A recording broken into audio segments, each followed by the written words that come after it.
love my channel and would like to show your support, please click on the link below this video and become the patron of the Ushanka Show. For as little as $1, you can help us grow and create the new, interesting videos about the life in Soviet Union. Greetings, comrades, and welcome back to the Ushanka Show. Today we will start our conversation about Comrade Stalin. It's quite a complicated topic, and Comrade Stalin had quite a complicated history. So I'll do my best and I will share with you my thoughts, and I'll try to share with you some of the information that you maybe don't know about Joseph Stalin. And of course, I always welcome your comments and your ideas, because out of all the leaders that we discussed in my videos, Lenin, Khrushchev, Brezhnev, Andropov, Chernenko, Gorbachev, Stalin is probably the most complicated person to talk about it, because the people have such opposite opinions about his role and his rule. So here we go. Today we're talking about Comrade Stalin, part 1. I was born in 1971, so of course I didn't live under his rule. My grandparents did, but my grandpa never talked about Stalin. He was really in love, you would say. He really liked Brezhnev. I guess because life of the ordinary Soviet people was greatly improved, first under Khrushchev and then under Brezhnev. But I don't recall him ever talk anything about Stalin.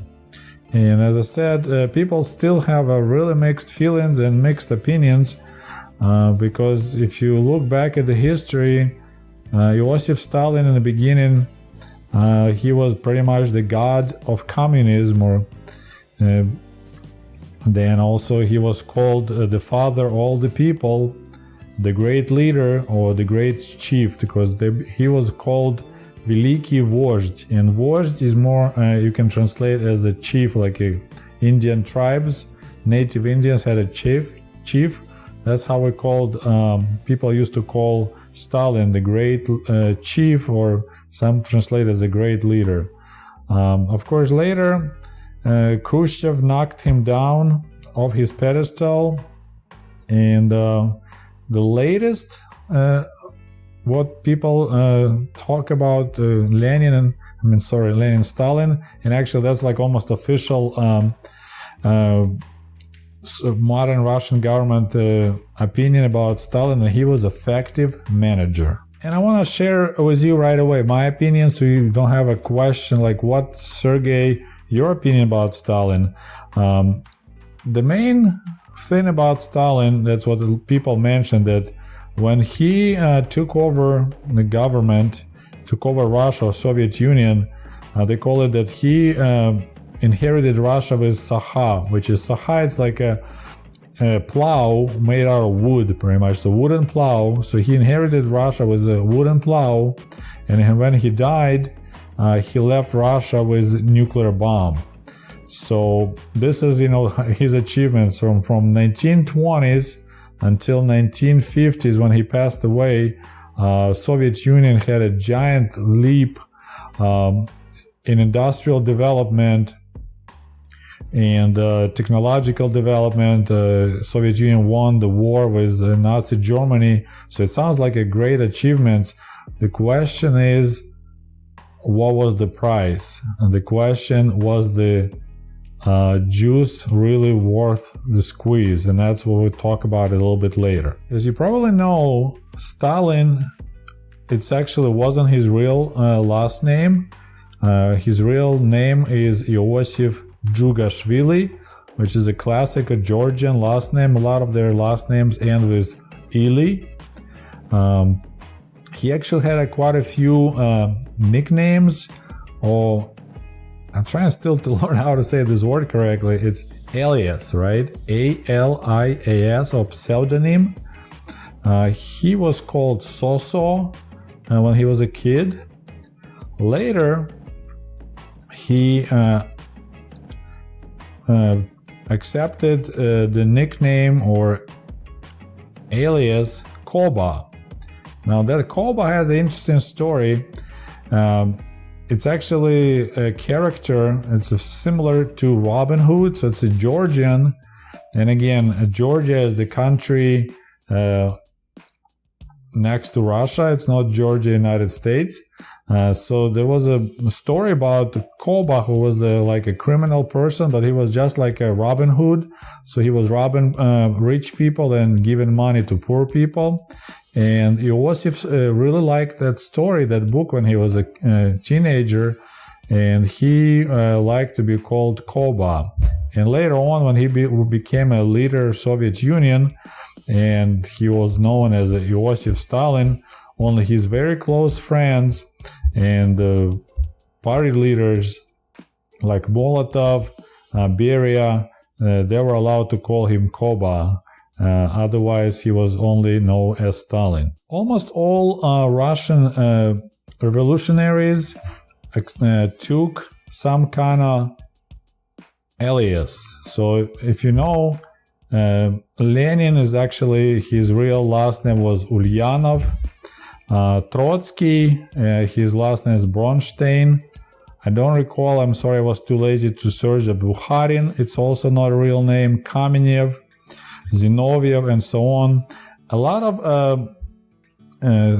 Russian revolutionaries were of Jewish descent, and since many Russian people didn't like Jews, they tried to get rid of their Jewish sounding last names, because, you know, if you say my last name is Bronstein, everyone would know that you're a Jewish person.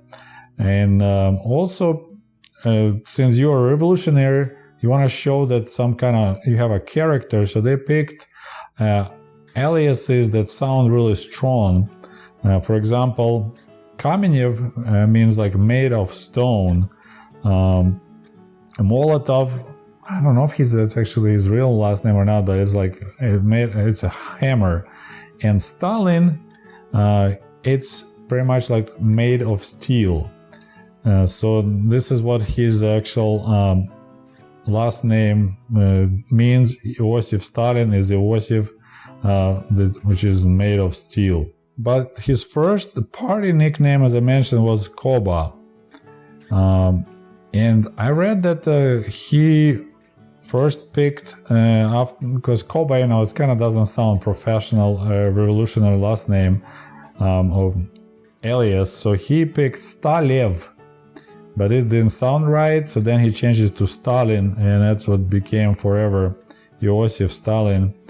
They became his name, and that's how he will be remembered. Now, he was born in the family of the shoemaker, who was really a hardcore drinker. Of course, he was born in Georgia, grew up in pretty rough conditions. His mother was a very religious person. His dad was really abusive, so he was beating up on him and his mom. So he grew up, he even didn't know how to speak or write Russian. He was a Georgian 100%. He never got any real education. As I mentioned, his mother was very religious, so she wanted him to become a priest. He had a hard time to get into the church seminary, Церковная семинария, because he couldn't speak Russian well, but he finally managed to get in there, and it's exactly where he actually got introduced to Marxism ideas, was in a church seminary. And after he got introduced and he really liked the idea of Marxism, he got in trouble and was kicked out of the seminary. So he never had any degree, any full, complete education. And there's a quite interesting story. There was a conversation that happened between Joseph Stalin, when he was already a leader of Soviet Union, and a famous Soviet air designer, we call them constructor, so the person who designs airplanes, Nikolai Polikarpov. He's a famous for designing one of the most advanced fighter planes before World War II. E16 or I-16. I believe he also designed I-15, Chaika, the seagull. So during tests of this new airplane, I-16, Stalin mentioned to Polikarpov that kind of with a little bit of a pride that that I know that you finished the seminary and I never finished seminary. And I was kind of like, snotty comment like, look, you're just designing airplanes and I rule the whole Soviet Union and I never finished the seminary. And the legend goes that Nikolai Polikarpov, who actually was a extremely religious person, Russian Orthodox, he answered to the comment that, you finished the seminary and I didn't. He replied to Stalin, well, Comrade Stalin, you could tell that you never finished anything. And apparently Stalin really didn't like that reply, and later Polikarpov ended up being in prison, and his health went downhill from there, and he passed away really young, in his, I believe, 50s or early 60s. And another interesting detail, Nikolai Polikarpov was a good friend of Igor Sikorsky. If you're familiar with Sikorsky helicopters, they were good friends. And after revolution happened, Sikorsky decided to emigrate to the United States, and he offered Polikarpov to join him to move to America. But Polikarpov was a real Russian patriot, and I said he was a really religious person. Well, Sikorsky was too, but then I'm planning to make another video on this topic, but you could kind of trace what happened to this two famous people, airplane designers or helicopter designers, because Sikorsky also used to design airplanes. Famous bomber Ilya Muromets was designed by Sikorsky. So they separated. Sikorsky went to America, created his own air company, became a millionaire and very successful person, and lived for long years. And there's Nikolai Polikarpov, who ended up getting in trouble with Comrade Stalin and dying young. So as I mentioned earlier, Joseph Stalin got kicked out. At that time he wasn't Stalin yet. Joseph Dzhugashvili got kicked out of seminary, but he was really into the revolution ideas, and he joined the party. And after 1905 revolution, he was a quite active member of Communist Party, or at that time it wasn't called Communist Party, I believe, Bolsheviks Party.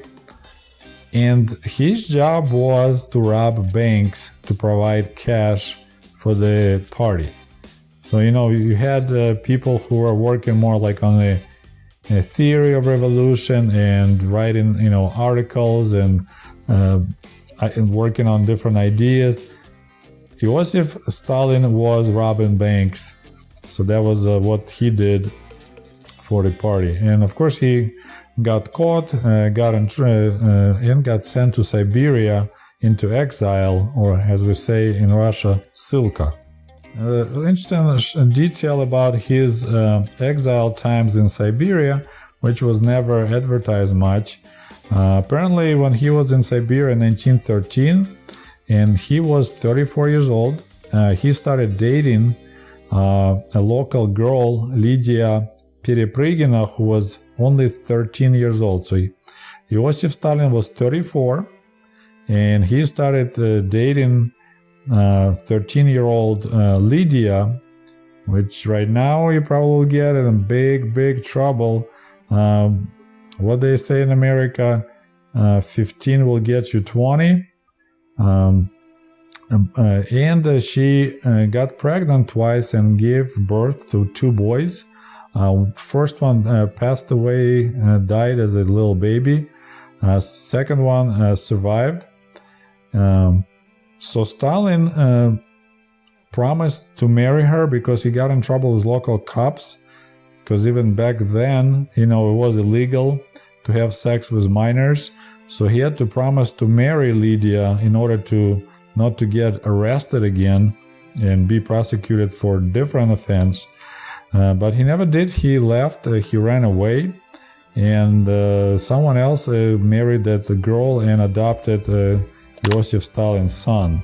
It's kind of quite a interesting twist in the life of Comrade Stalin. Well, I hope you enjoy my show.